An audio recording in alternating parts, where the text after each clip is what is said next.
it mirrors the show, right? And I'd like to think it mirrors us. Like, I feel like we're sweet, but also have a capacity for being on. Yeah. In our own ways. You know? What is the rudest thing you have ever said to a friend or family member? The rudest? I treat all my friends and family with respect and kindness. Love that. Bingo.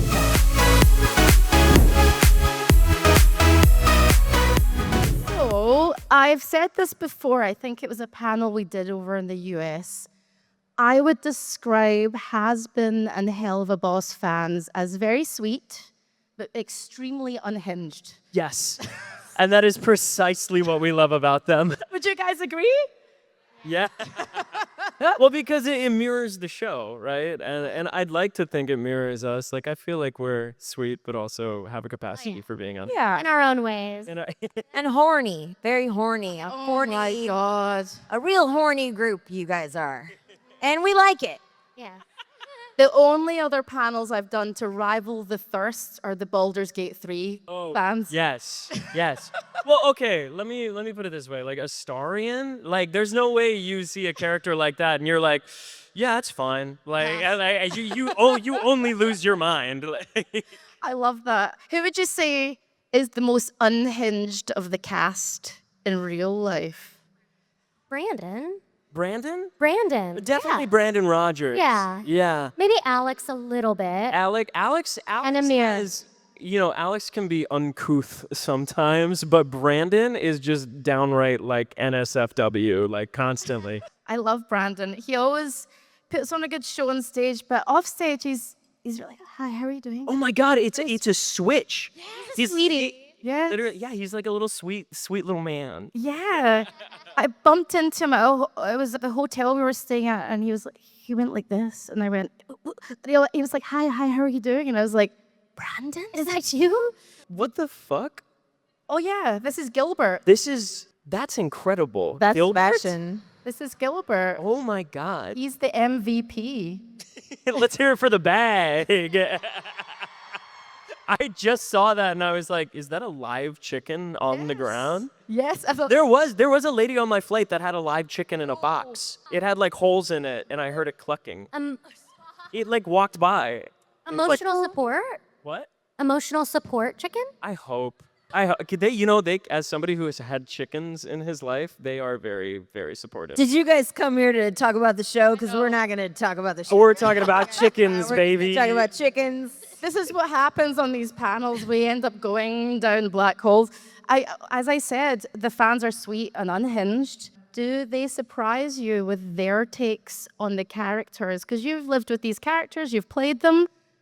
But then when you come to conventions, does anything surprise you about what they've taken away? And what is that exactly? I think they know more than I do about the show. Like, yes, they do. They know more than you. Yeah, I think they're very creative when it comes to these characters. They've taken ownership over the characters. They've, expanded the world, opened up new possibilities for themselves. A lot of them are writers themselves, so they're really using these characters and using the worlds that they've created as like a jumping off point for their own creativity, which is really cool to see.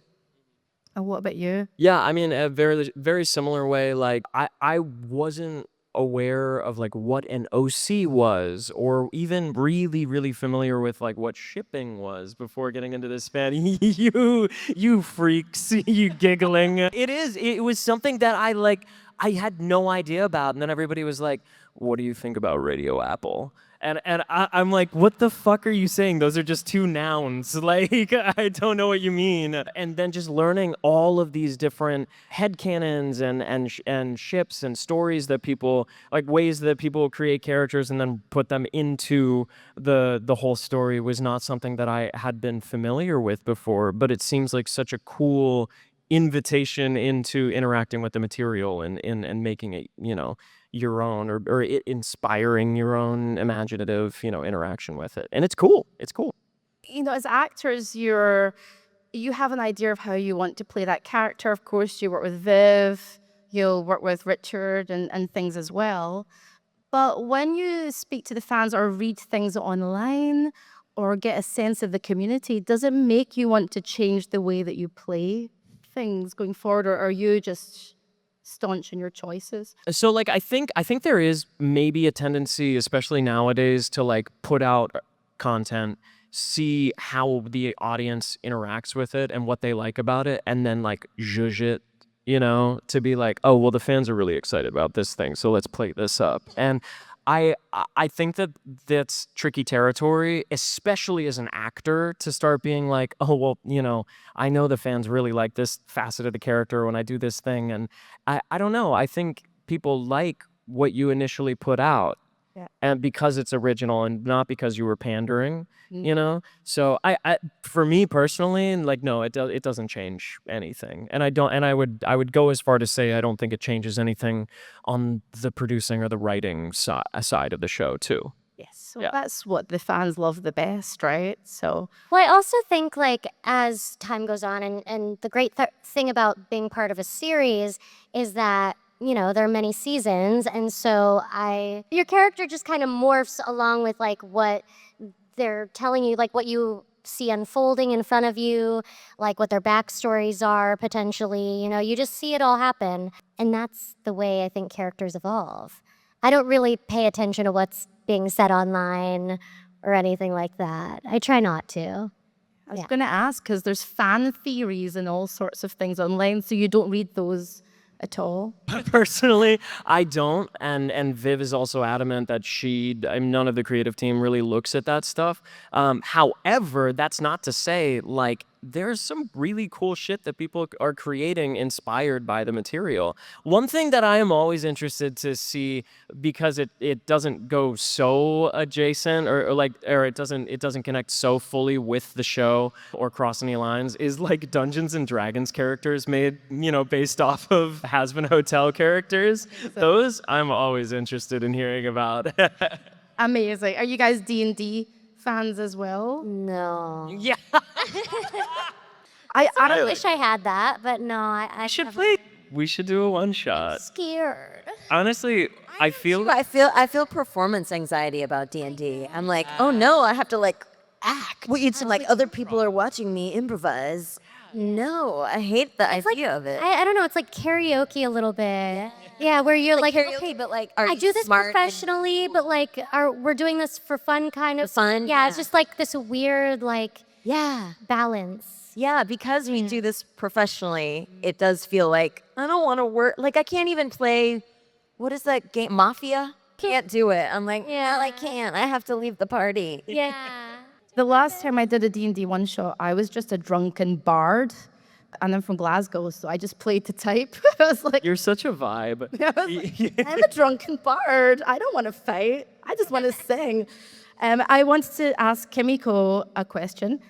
You said, I watched an interview where you said Nifty is ominous, adorable, and frightening. And I wanted to ask which of those three words best describe you? Hopefully adorable. I don't know. I don't think I'm ominous, and I don't think I'm frightening. I don't know. I've been told on occasion I can be intimidating, which is funny to me. I don't know. But I think also there was a time in my life where I was incredibly quiet. And so that's probably why, where people just didn't know what was going on, like in my brain. But I've learned to speak up more. So, yeah. Who would you say is the most ominous, adorable, or frightening member of the cast in real life? Erica's very adorable. Okay. She's really just like energy, like a nonstop energy. It's sometimes annoying, but she is like so adorable in real life. She's very 100%. pure, like pure of heart, really, really kind person. Okay. The best. I think frightening could be Alex sometimes.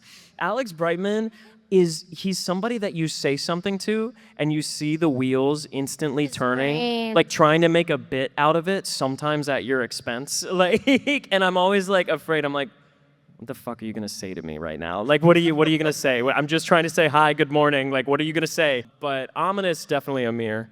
Oh, yeah. Oh, He's an ominous fellow. He's very sweet, though. Sweetly ominous. Yes. I would say. Ominously sweet. Ominous and sweet. We're going to ask some fun questions and then get to the fan questions. So I'm going to ask you guys to line up. There's a mic here to my left, and there is a mic here to my right. So just mind your fellow fans. And as we are lining up, I'll ask these fun questions, and then we'll get to you guys.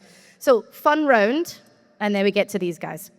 What is the rudest, most outrageous thing you have ever said to a friend or family member? Oh God. The rudest? Hopefully nothing. This one is this. Y'all have your phones and stuff. Y'all are recording. I'm not going there. No way. Absolutely not. I treat all my friends and family with respect and kindness. Bingo. Yeah, I don't know. I really haven't been. Really, I can think of some choice words I've said to my dad. What's your favorite insult? Kick rocks. That's my favorite. I really like that one. Okay. That's like classic. There's something classic. Very like Midwestern. Kick Yeah. rocks. Yeah. Anybody else? Dick. Suck a dick. Suck a dick. Eat shit. Always really works well. Eat shit's good. Yeah. I don't that's know. that's sort of like my repertoire. Uh-huh. I don't want to add to We're that. all so nice. We're all so sweet. So nice. We're really nice people. We're really nice people. I do love like a go fuck yourself. You know? There we go. Wait, Yeah. I wanted an F. You know, I don't find that I'm like insulting people on the either. reg. Like I'm like I'm having like conversations with people, or if someone is annoying to me or pissing me off, I remove myself from the situation. I think saying directly the hard, honest truth, the most searing, and I can do that. Yeah, and that's fun. That's like That's who I am at the end of the day. Like if someone crosses me, I'm like, here is exactly what happened. my favorite thing is like laughing really hard and then being like, oh, I can't believe you said that out loud. Wow, because it's very disarming to people. Disarming people is my favorite thing. Yeah. I feel like I'll shit talk, folks, and then when it's actually to their face, I'll be like, "Hi, so you did this thing that like really bothered me." Wow, good to know for us. Really good to know. Wow. Lull them into a false sense of security. Last question, and then we'll get to you guys. What would you do on your first day of hell? In hell, sorry. What would you do? Yeah, what would you do in hell first day? I mean, I would have all the I'd find Vaggie. husbands here. I mean, you guys have your phones out. I would do a lot of stuff. I'd check into Hazbin Hotel, man. I feel like that's the place to be. Not me. I would be afraid that like Vox, like the V's would like pull me in, too, because I wouldn't know anything. It'd be my first day. Okay, love that. Love how on brand you were. Loving that. Thank you. What about you, Kimiko? I feel like I mean, my instinct was something sexual, but I feel like I would try and find an ally first and foremost, like make a friend and be like, okay, Yeah. Love that. Let's give a round of applause for the first part of the panel, please. We're going to get to the fan questions. Just one short question each so we can get through the line as much as possible, if that's okay, you guys. First up, my love, what's your name and question? You look gorgeous. Hi, I'm Charlotte. I'm a London local. And my question is, not including any of the songs from the show, what song best captures the vibe of your character? Embarrassing that I didn't have this in my back pocket. Well, I think we've mentioned this at cons in the past, so I apologize if it's reiterative, but yeah, I sang Toxic by Britney Spears as a part of my Angel Dust audition, and I really do think that was like so on brand. Like I think that would encapsulate his character perfectly, which is probably why they chose it for the audition. My poker face, my poker face. And you know the real lyrics, and if you don't, look them up. Wait, what are the real lyrics? I feel like my character, like anything in the realm of like Ash Nico, I feel like weed killer, but like roach killer. Thank you very much. Okay, over to this side. Hello, my love. My name's Grace, and I was wondering if you could say anything to your Hazbin character, what would you want to say? You're not the mess. You're such a mess, Neff. She does love you.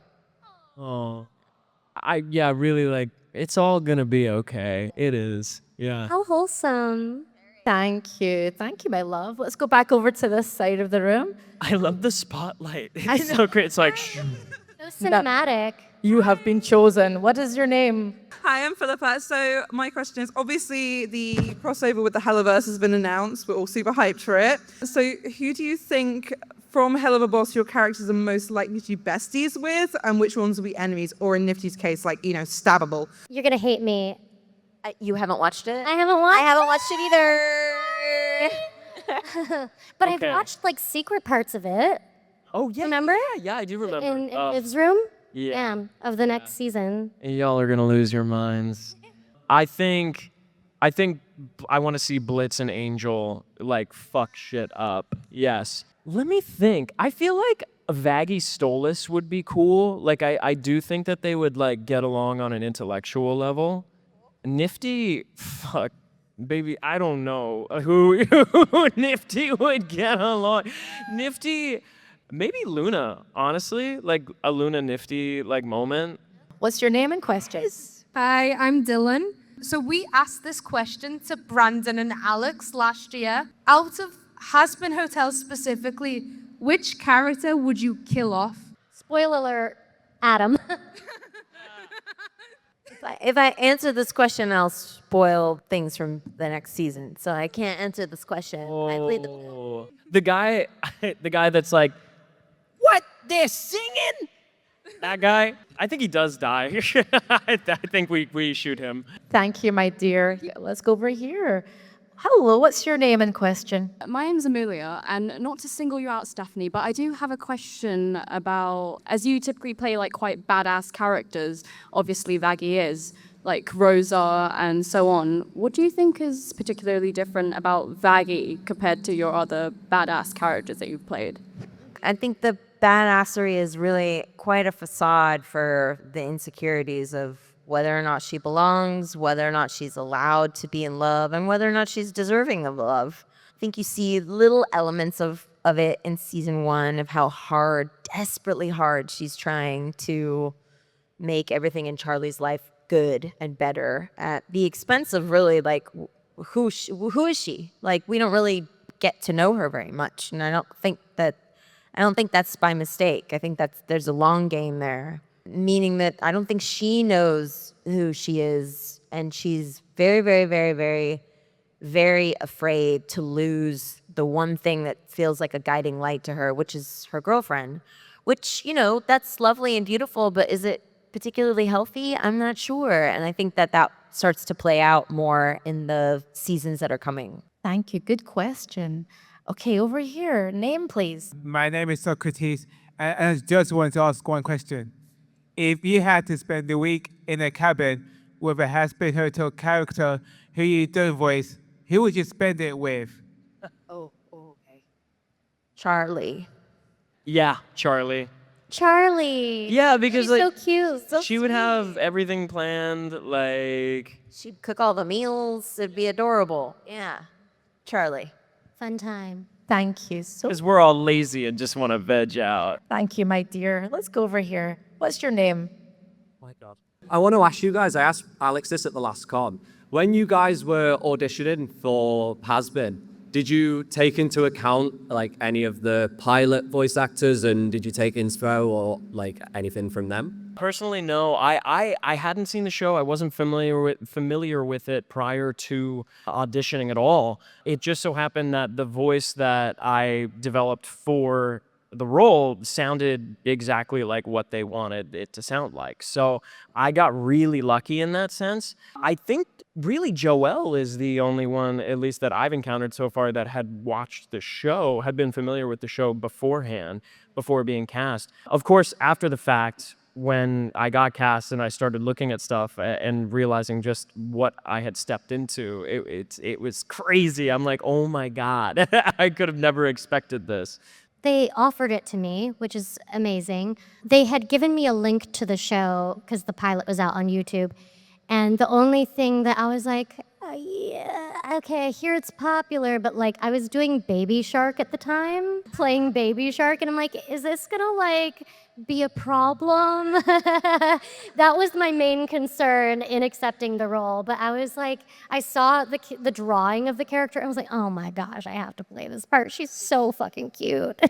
I also didn't watch it. Yeah. I didn't want to, unless you're being asked to recreate something or recreate a sound, I think if there is direction to watch, like, please watch it beforehand, we want to hear this particular sound or whatever, then that's one thing. But I think for me, it's much more important to sort of try to like bring something that Viv wants, right? Like, so if she's asking for, I was just offered it, and it was like, we want this sound that you make, and I was like, cool. So yeah, I just went into it clean, like fresh.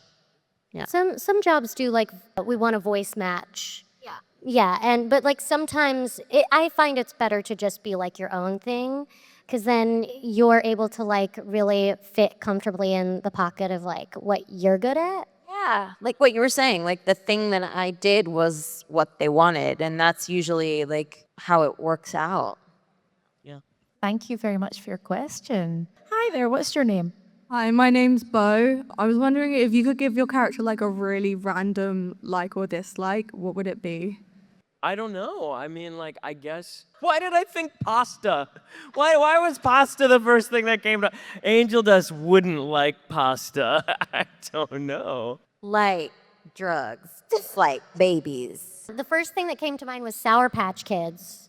Do you guys have that? Sour Patch Kids? Yeah. I don't know. Like, the commercials are like, sometimes you're naughty, sometimes you're nice, or sometimes you're so sweet, sometimes I don't know what they are, but I got the vision. Chicken purses would be something that Angel Dust would hate. Oh no, you know there's a little one inside. What? What do you mean there's a little one inside? The chicken is deep. I'm so sorry. The chicken is deep. What? Where did you get this? Dislike pulling a chicken out of another chicken. Where did you get It's like a Russian doll, but a Russian chicken. Filbert? That's Filbert and that's Gilbert. I'm very Gilbert, imaginative. Filbert. With Is this like a father-son situation, or? Yeah, whatever. Sure. You know, the rubber chickens. Actually, we're gonna spend the remainder of time at this panel looking through the contents of her purse. I'm a middle-aged lady. This is as exciting as it gets. Chickens. Thank you so much for your wonderful question. Thank you. Let's head on over here. Hello, my love. What's your name? I'm Jess. I was wondering, could you say your favorite quote from the show in your character? It's a great question, Jess, and the answer is no. I really don't. I don't. Do you still have? I mean, I can't. I have some. I mean, I have Angel Dusts, but I'm trying to think of Vaggie, like quotes. I don't know.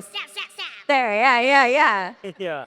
I know for Angel, mine is. Oh, please, baby. This body was made to be exploited. I like that one. Kimiko, is yours just a lot of grunting? Most of my sessions, seriously, are efforts. Just like, just sounds. Fun. I know, it's super fun. She's so gremlin-y. Thank you. This next question, thank you, by the way, Jess. This next question is our last question for the fans, but you guys will answer questions this weekend. Oh, yeah. Come to our tables, ask us anything. AMA. You look stunning.